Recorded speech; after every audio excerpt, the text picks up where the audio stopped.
जब जब चुनाव नजदीक आता है तभी तभी आपको संविधान की याद आती है। नहीं, चुनाव का हम लोग का कोई इशू ही नहीं है। हम लोग सर संविधान बचाओ यात्रा निकाले हैं। देखिए, जिस तरह से भाजपा पूरे संविधान का खत्म करने का जो निर्णय लिया है, अब विरोधी कह रहे हैं कि जब जब चुनाव आता है तब तब संविधान की याद आती है।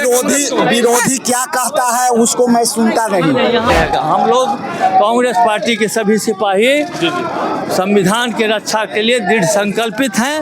मोदी जी संविधान को खतरे में दे दिया है। कैसे खतरे में दे दिया है? खतरे में दे दिया है ना, महिलाओं का रक्षा हो रहा है, ना संविधान का रक्षा हो रहा है। अभी देखिए कितना हमरा मारा गया है।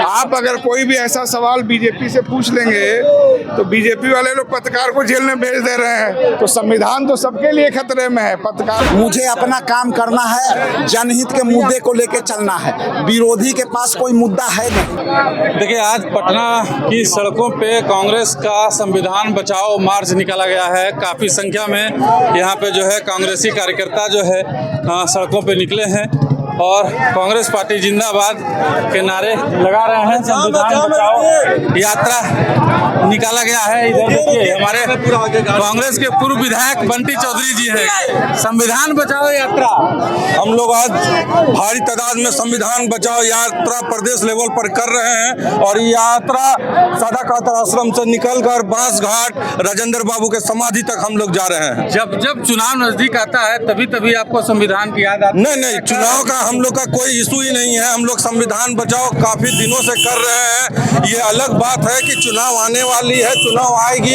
कभी लोकसभा कभी विधानसभा, पर हम लोग लगातार संविधान बचाने की बात कर रहे हैं और करते रहेंगे। ये भी आरोप लगा रहे विरोधी की जब जब ईडी की कार्रवाई राहुल गांधी पे होती है, राहुल गांधी के खिलाफ होती है, देखिए अगर गलत कार्रवाई होगी तो संविधान की क्या, संविधान बना ही इसीलिए है न्याय के लिए। तो हम लोग के ऊपर जब अन्याय होगा तब हम लोग ये आवाज उठाएंगे और संविधान की बात करेंगे। चलिए 2025 विधानसभा की तैयारी है इसी बात, पूरी तैयारी है। चलिए देखिए बंटी चौधरी हैं और कह रहे हैं कि ऐसा कुछ नहीं है, लेकिन संविधान बचाना है हर हालत में। मोदी जी संविधान को खतरे में दे दिया है। कैसे खतरे में दे दिया है? खतरे में दे दिया है ना, महिलाओं का रक्षा हो रहा है, ना संविधान का रक्षा हो रहा है। अभी देखिए कितना हमरा मारा गया है। अपने हिंदुस्तान का नागरिक मारा गया है, पाकिस्तान वाला घुस करके जो है अन्याय किया है। एक मिनट धक्का मत दीजिए, इधर गाड़ी है। सर क्या कहिएगा, संविधान बचाओ यात्रा है आज। बिल्कुल, जब संविधान खतरे में है तो संविधान बचाने की यात्रा चलेगी ही। अब ईडी की कार्रवाई जब जब होती है तब तब संविधान की याद आती है, ऐसा विपक्ष कह रहे हैं। अब विपक्ष के लोग क्या कह रहे हैं मायने नहीं रखता। विपक्ष के लोग हर मुद्दे पे जब भी लगता है कि देश खतरे में है, संविधान खतरे में है, लगातार उतरते रहे हैं। राहुल गांधी जी तो 4,500 किलोमीटर की पद यात्रा भी कर चुके हैं। ये भी आरोप लगा रहे हैं कि लोकसभा चुनाव था तब संविधान खतरे में था, विधानसभा चुनाव है तब संविधान खतरे में है। आपको क्या लगता है संविधान सुरक्षित है? आप अगर कोई भी ऐसा सवाल बीजेपी से पूछ लेंगे तो बीजेपी वाले लोग पत्रकार को जेल में भेज दे रहे हैं। तो संविधान तो सबके लिए खतरे में है। पत्रकारों के जो अधिकार थे उस वजह से भी खतरे में है। अल्पसंख्यकों, दलितों, सबके मुद्दे पे आप देखिए संविधान तो खतरे में आपको दिखेगा ही। चलिए कह रहे हैं संविधान खतरे में है, संविधान खतरे में सबको दिखाई दे रहा था कि भारी संख्या में जो है कांग्रेसी कार्यकर्ता जो है सड़कों पे उतरे हैं और पूरा पटना का जो सड़क है वहाँ जाम लग गया है पूरे। हाँ देख लीजिए कांग्रेस के कार्यकर्ता भारी संख्या में यहाँ पे उमड़े हैं, एकदम पूरा जाम लगा दिए हैं पटना में। पटना जो है पूरा एकदम चौक हो गया है चारों तरफ से। देख लीजिए, हम आपको तस्वीरें दिखाने की कोशिश कर रहे हैं। कांग्रेस के प्रदेश अध्यक्ष राजेश राम जी हैं। सर संविधान बचाओ यात्रा निकाले हैं। देखिए, जिस तरह से भाजपा पूरे संविधान का खत्म करने का जो निर्णय लिया है, वो जो है आज जय बापू, जय भीम, जय संविधान की जो है जरूरत आ गई है। हमारा इतिहास मिटाने के लिए कोशिश कर रही है भाजपा। आज उसी को संकेत देने के लिए हम लोग रोड पर हैं कि सामाजिक न्याय के लड़ाई पर हम लोग जितने भी भाजपा के लोग लोग हैं उनके लिए ये सीधा संदेश है। विरोधी कह रहे हैं कि जब जब चुनाव आता है तब तब संविधान की याद आती है।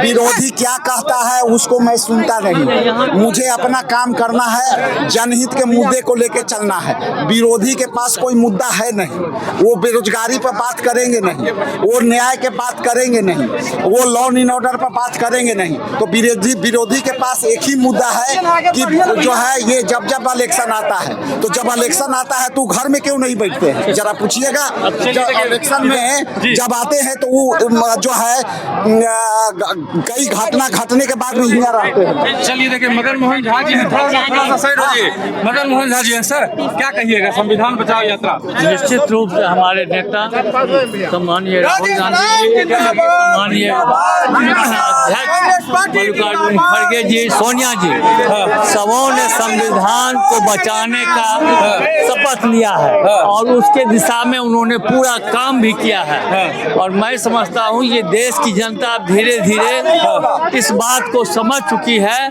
कि संविधान खतरे में है। बाबा आम्बेडकर जी का जो हमारा संविधान है उसको ये लोग खत्म करना चाहते हैं और हम कांग्रेस पार्टी के सभी सिपाही उसके रक्षा के लिए दृढ़ संकल्पित है। जब जब ईडी की याद आती है, विरोधी ऐसा कह रहे हैं कि जब जब ईडी की छापेमारी होती है तब तब जो है कांग्रेस पार्टी को संविधान की याद आती है। अब वो क्या कहते हैं मुझे नहीं उस पर कोई कमेंट नहीं। आप क्या कहते हैं? हमको उनके ईडी के बाद आती है या लगातार आ रही है? जी जी, मैं समझता हूँ चुनाव से पहले भी थी जी जी, और आज भी है और कल भी रहेगा। हम लोग कांग्रेस पार्टी के सभी सिपाही जी जी, संविधान के रक्षा के लिए दृढ़ संकल्पित हैं और चाहे जो भी कुर्बानी देना पड़े हम लोग इसकी रक्षा करेंगे। चलिए देखिए, कह रहे हैं कि चाहे जो भी कुर्बानी देना पड़े हम लोग इसकी रक्षा करेंगे। तमाम जो कांग्रेस के बड़े नेता थे हमने उनसे बात की और यही कह रहे हैं कि विरोधियों का काम बोलना होता है, विरोधी ऐसे ही बोलते रहेंगे। संविधान